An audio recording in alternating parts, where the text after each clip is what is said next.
Rodrigues Lupe, eu sou aluna da UTF-PR Campus Guarapuava, ano de 2025, e estou cursando a matéria de Arquitetura e Sistemas Web do sexto período. Ela é ministrada pela professora doutora Renata Strange, e esse vídeo é referente à última prova, que seria uma análise de algum artigo, o artigo 13, que é o Quality Metrics in Software Architecture. Ele é um artigo italiano. Ele foi feito por 5 pesquisadores da Gran Sasso Science Institute CSSI. E os pesquisadores são a Samira Silva, o Adiel Tuyuhime, o Tiziano Santilli, o Patrício Percioni e o Ludovico Iovino. O e-mail deles para contato tá aqui também, ó, caso alguém queira ter interesse.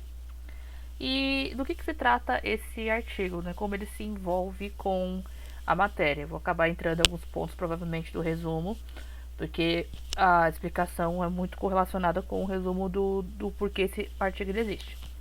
Ao longo da matéria, foi verificada que tem algumas métricas, tem alguns padrões, algumas regras que vai ser utilizada para tentar atingir uma melhor clareza e confiabilidade na questão de arquitetura de software. Só que ela ainda é muito mutável. Então, depende muito, por exemplo, de questões internas, questão dos designers ou dos externos, que são o percebido pelos usuários conforme o tempo vai passando. Acaba ainda deixando muito mutável, não deixa muito fixo, né, o item. Então, o que esse artigo ele propõe? Eles fizeram uma revisão sistemática de leitura, numa SLR, e ele está visando avaliar essas métricas de arquitetura e qualidade de software, e a partir disso criar um catálogo mais organizado dessas métricas e um framework no modelo MDE para facilitar a vida de pesquisadores e profissionais. Confesso que algumas coisas nesses artigos, do próprio artigo mesmo, eu já achei um pouco mais confuso, principalmente em alguns modelos que eles foram utilizados, mas é um projeto inicial, então acho que vale até certo ponto. Assim como, por exemplo, eles estão, um dos questões que vai depois aparecer numa tabelinha mais abaixo, é que eles estão levando somente em considerações artigos em inglês. Me adianto que algumas coisas aqui, como o inglês não é muito bom, eu acabei utilizando a IA para me ajudar com as traduções. Então pode ser que algum termo se perca em algum momento. Mas, explicando esse resumo e a correlação com a matéria, o que esse artigo se baseia? Ele se mantém em cima de perguntas, são divididas em RQ1 até RQ4. E ela, após feita essas 4 perguntas, ela leva para fazer um catalogafo que faz a divisão das métricas de identificação dos artigos e a partir disso o que tem em comum entre eles. Então, depois ele acaba fazendo esse cataloguinho aqui que a gente vai explicar mais tarde. Então, mas quais são essas 4 perguntas, né? Essas 4 perguntas, elas são: a primeira, quais as métricas e atributos de qualidade são usados na avaliação para avaliar a arquitetura. A segunda é as métricas que são genéricas ou específicas de um domínio. A terceira é as métricas são internas, ou seja, do designer, ou são as externas, que são percebidas pelo usuário. E a quarta métrica é como essas métricas podem ser usadas na prática. Essas métricas, elas têm também com base a caso IESEC 25010-2011. Então elas são todas baseadas, são os critérios de exclusão, os baseados que são efetuados para conseguir chegar na metodologia que são passadas, né, e chegar nesse gráfico. Assim como a metodologia também tem algumas revisões semânticas com bases, como mostrado no exemplo, a IEEX Explore, a ACMDL, a Scorpio, a Spring Link e o Science Direct. Os artigos que foram filtrados foram artigos de 2011 a 2022. Eles se passam por alguns critérios, né, de elegibilidade. Então, passa por essa tabelinha. Dentre essas filtragens que foram feitas, foram verificados 33 estudos que são relevantes, né, para a pesquisa. E desses resultados foram extraídos 52 métricas identificadas e 41 atributos de qualidade. Quais são os principais resultados, né, que são discutidos? Esses artigos que seguem a ISO, como eu falei, a 25010 e as suas métricas associadas, eles foram distribuídos em 8 grupos de categorias. Então, esse primeiro, por exemplo, vou responder as primeiras questões do projeto. Então, a primeira categoria é a funcionalidade. Então, ela vai pegar as características do projeto e vai ver se ela atende alguma necessidade explícita ou implícita em condições bem específicas. Esses atributos de qualidade, eles pegam, por exemplo, muito a completude, a correlitude, a consistência e a funcionalidade de adequação. E já nessa questão da adequação, que ela é a principal métrica, né, que vai fazer a base, né, dessa categoria. Então, ela define a proporção de componentes de arquitetura que são bem alinhados ao seu domínio requerido. E ele faz esta continha meio esquisitinha aqui, que é basicamente definida pela conta como x igual a dividido por b, onde, no caso, o a é o número de componentes adequados para o domínio, o b é o total de componentes da arquitetura. Então, quanto maior o valor, mais adequado e simples é a arquitetura. Já a outra métrica que é verificada é a distância, que é a distância, né? Ela mede o equilíbrio entre a instabilidade e a abstração do componente. Então, os valores próximos de zero significa que ela tem um bom equilíbrio, quanto mais próximo de 1 é um forte desequilíbrio. Então, essa métrica ela vai verificar a segurança e a estabilidade desse projeto. A segunda métrica, a segunda categoria, é a eficiência e performance. Ela vai verificar a capacidade do sistema ou do componente em realizar uma função dentro de alguns certos limites definidos. Por exemplo, ele pode estar verificando a velocidade, a precisão de uso da memória, levando em conta todos os recursos disponíveis que ele tem naquele ambiente que foi selecionado. Então, ele vai basicamente verificar se a entrega de desempenho está adequada para a qualidade de recursos que ele está utilizando. A métrica, por exemplo, que ele faz uso são duas, né? Que é a response time, o tempo de resposta, que é uma arquitetura descrita como por ADL, e é um tempo de resposta do componente calculado combinando tempos de resposta de portas e entradas. Então, ele basicamente vai pegar o tempo da resposta de cada porta, vai testando, né? Porque cada porta normalmente tem uma velocidade diferente e vai verificar a correlação entre elas, se está tendo alguma vazão de tempo ou não. O segundo ponto que eu acabei de falando é o vazão. Ela também é um ADL. E esse é a vazão de componente bit conforme as portas e entradas, né, como eu falei anteriormente. E assim como ela é uma métrica que também é usada para avaliar a sustentabilidade. O terceiro ponto, né, que é verificado é a compatibilidade. Então, ele vai medir o quanto o sistema ou o componente consegue trocar as informações entre si, ou as funcionalidades corretamente, assim como outro sistema ambiente hardware e software. Esses atributos relacionados com compatibilidade e interrompibilidade, ela tem algumas métricas também bem específicas, que é a da parte da interoperabilidade. É definida pela proporção de componentes de arquitetura que são fáceis de integrar com os outros sistemas, e é como principal. E a interoperabilidade, ela vai verificar o tempo, né, que vai ter, se vai ter ou não essa interrupção dentro dessa comunicação.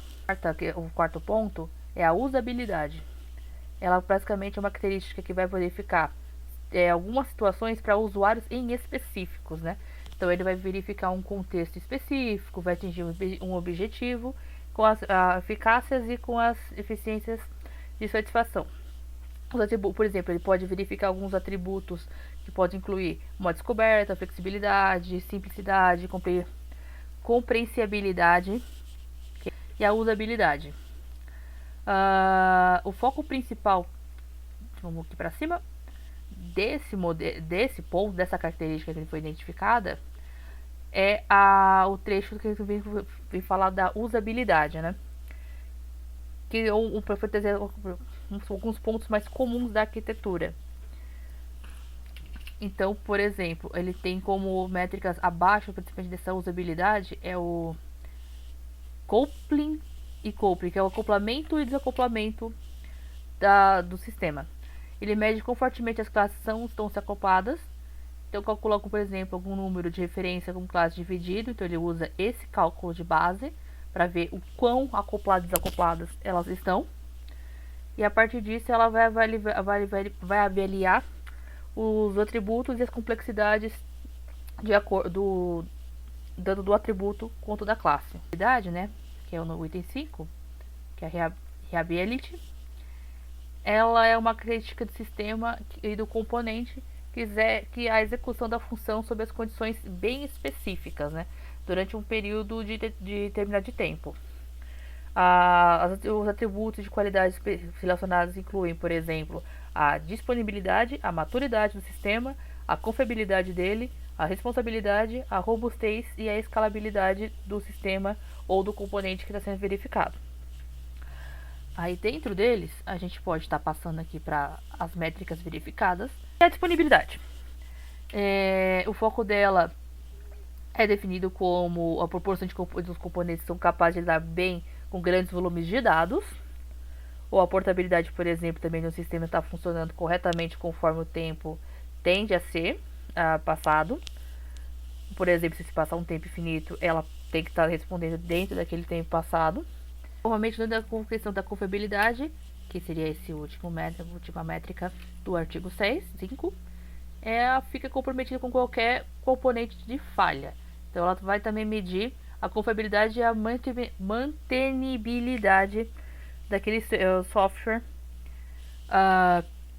baseado nesse, como é que é meu nome? MTBF, né? Que é Mean Time Bit Feature, que é basicamente calcular o tempo médio entre falhas e componentes com relação às portas que são feitas os testes. A parte 6 é a segurança, né? Então, basicamente, vai verificar se o sistema protege os dados e as informações, né, como ele faz a proteção desses dados, garantindo que apenas pessoas do sistema autorizadas tenham acesso adequado a eles. Os atributos relacionados também podem incluir a responsabilidade, que é a accountability, a autenticidade, a confidencialidade, a integridade e o não repúdio e a segurança. Aí dentro desses pontos, o foco da autenticidade é o maior. Então ele define mais ou menos o grau em que identificação o sujeito, o recurso que pode ser comprovada como verdadeira. Então ele vai basicamente bater lá, verificar se aquele item realmente existe, né? Se realmente é correto, se ele está realmente disponível para ser acessado por aquela pessoa. E tem, por exemplo, como as métricas, a coesão, que ela vai medir uma correlacionada entre os meta-atributos e as classes, e também das integridades, né? A modalidade, também da integridade, a modalidade, resuabilidade e testabilidade. O outro ponto, né, das métricas é a complexidade. Então, ela vai medir basicamente a dificuldade de entender as relações internas e externas entre as classes, relacionadas também à confiabilidade e robustez. Assim como a gente tem também a herança. Então, ela vai avaliar o E1, por exemplo, entre as classes. E o polimorfismo. O último ponto, ele é a mantenibilidade, né? Então ele vai verificar a eficácia e a eficiência de como o sistema ele pode ser modificado para melhorias, então correções, adaptações, mudanças de requisitos e do próprio ambiente. E dentro disso ele tem como foco a clareza, né? Identificação como a adequação de documentação para o público-alvo. Então, por exemplo, o desenvolvedor ele vai conseguir implementar um sistema apenas com um modelo arquitetural, né? Como se utilizando um modelo arquitetural. Então, dentro dessas métricas, ele pode estar utilizando a aderência de boas práticas, que vai medir os padrões de táticas arquiteturais que foram aplicados corretamente, a rastreabilidade de decisões. Então, ele vai verificar decisões de design que estão conectadas aos requisitos, a decomposição, okay? que verifica se o módulo tem os subdesenvolvidos que foram de forma consistente. Então, ele mantém os níveis similares de decomposição de níveis mais baixos conforme vai descendo o nível. E o último ponto é a portabilidade. Ela analisa a portabilidade, né, do sistema, visando a eficiência e a eficácia de que o sistema pode ser transferido para outro ambiente de hardware ou de software ou até operacional. Aí dentro dessas métricas você pode estar identificando a dependência, que ela vai medir o quanto essas interfaces dependem desse software básico. Aqui com relação ainda à explicação, porque todas essas habilidades, todos os pontos que foram verificados, eles foram divididos nesse esquema, né? Então esse esquema está bem confuso, ele está bem, digamos assim, está com muita coisa. Uma sugestão que eu talvez faria para eles seria estar reduzindo, né, tentando fazer isso aqui de uma forma um pouquinho mais organizada nesse modelo inicial que eles foram feitos. Em relação ao framework que foi utilizado, o artigo ele tenta fazer uma solicitação de um framework baseado em engenharia dirigida por modelos, que é o MDE. Então ele faz uma implementação de framework utilizando uma linguagem de domínio específico, que é a DSL, o textual, e gera visualizações de web geradas para definir as métricas de tipo de relações. A geração automática desses itens de visualizações web, ela pode incluir alguns grafos, né, de interação interativos, conectando os atributos, métricas e características com base na ISO, que foi falado anteriormente, que é 2500010, e permite também a comunicação, né, dessas contribuições pela comunidade via GitHub. Você pode estar verificando, por exemplo, essa parte dos grafos com esse modelo de banco de dados, né, que foi um modelo proposto pelo próprio artigo, e um exemplo de como funciona a parte do GitHub, né, de como as pessoas podem estar fazendo a interação, segue por esse modelinho. Então, o que eu tiro de conclusão inicial desse projeto, né, que é a conclusão do catálogo sobre métricas de métricas arquiteturais, né? Então foi consolidado um único catálogo inicial e uma classificação estruturada.